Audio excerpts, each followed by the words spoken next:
So large blocks of a sort of magenta and grey.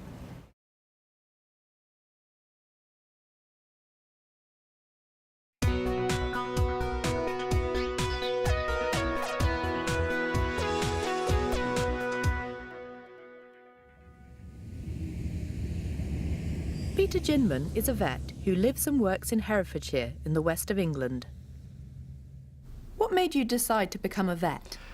I was always interested in animals, and originally when I was at school I was hoping to become a zoologist. I wanted to study animals and their behaviour, and because my father was working at a university at the time, I said to him, do you know anybody there that I can go and talk to in the zoology department? And he arranged for me to meet the professor of zoology. I went to the university and he said to me, do you want to teach? I said, no, I don't think I do. He said, well, 80% of the people who do the zoology course teach. Have you ever thought of being a vet? Oh, I thought that's a rather good idea.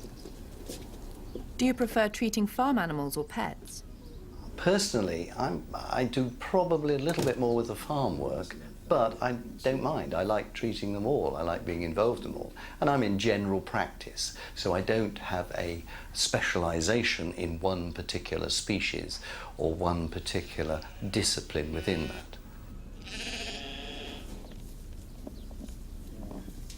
that. So why do you tend to prefer farm animals?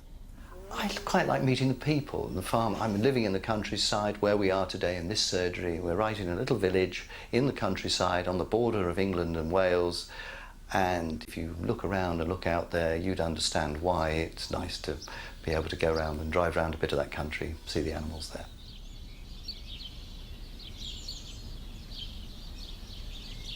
What's the most difficult animal to treat? It's surprising what people turn up with in the surgery. So sometimes, most of the animals that we would see belong to a certain groups. They're dogs, cats, maybe rabbits, guinea pigs, hamsters, ferrets.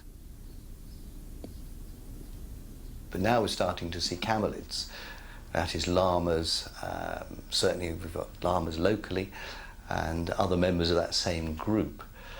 Those suddenly present a challenge because you're looking at an animal that you haven't really dealt with, and he's different because every species is different. Even within a species, we sometimes variations between breeds.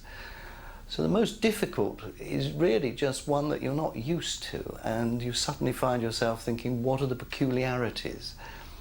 What's the anatomy? What's the anatomical variation? How will particular medicines react? What is the dosage? And you sincerely hope that either you've got a book or there's something somewhere or somebody you can ring up and find out. But I can assure you that when somebody brought a tarantula spider in one day, I did have a moment there where I thought to myself, now, what are we going to do with that? It's the dreaded cardboard box.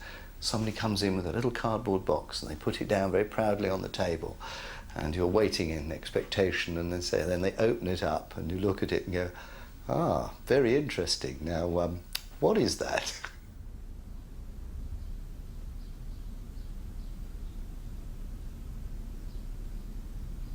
What do you think is the most intelligent animal of all the ones you treat? I suppose when we're dealing with intelligence, it's a question you can have intelligent animals within a particular species. So I've met some extremely intelligent dogs, particularly collies, working collies. They are amazing at how they get the sheep in, how they sort them out, or work with the cattle. Marvellous. People always say pigs are very intelligent, and I had a professor at college who always maintained that why do we keep dogs and cats? We should keep pigs as pets. He reckoned they were very clean and they were wonderful animals to have as a pet, highly intelligent. What's the best and worst thing about your job? I think the best is always birth. It doesn't matter what species, birth is brilliant, amazing. Every time it happens, one marvels at it, whatever the species. I suppose the worst is always having to put an animal down, put it to sleep,